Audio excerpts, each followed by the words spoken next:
बातमी आहे ठाण्यामधली। ठाण्यातल्या मनोरुग्णालयातल्या झाडांवरती देखील आता कुऱ्हाड चालवली जाणार आहे आणि इथली 1614 झाडं जी आहेत त्याच्यापैकी 724 झाडं ही तोडण्याचा देखील निर्णय घेण्यात आलाय। इथलं ब्रिटिशकालीन मनोरुग्णालय पाडून नवीन मनोरुग्णालय उभारण्यात येणार आहे आणि यासाठी ही वृक्षतोड केली जाईल अशी माहिती मिळते।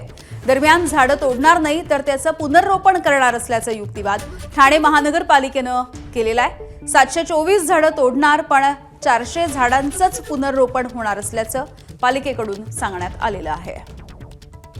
झाडांची कत्तल अजिबात झालेली नाहीये। सध्या 3 जुन्या बिल्डिंग्सचे आपण डेमॉलिश केलं आहे, फक्त बिल्डिंग्स तोडून ती जागा प्लेन केली आहे। आत्तापर्यंत आपल्याकडे एकही वृक्षतोड झालेली नाही आहे।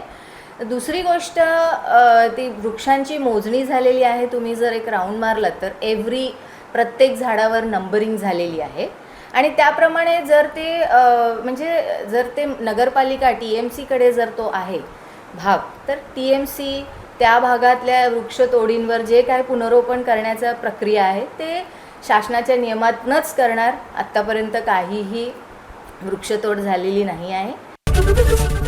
ABP माझा, उघडा डोळे बघा नीट।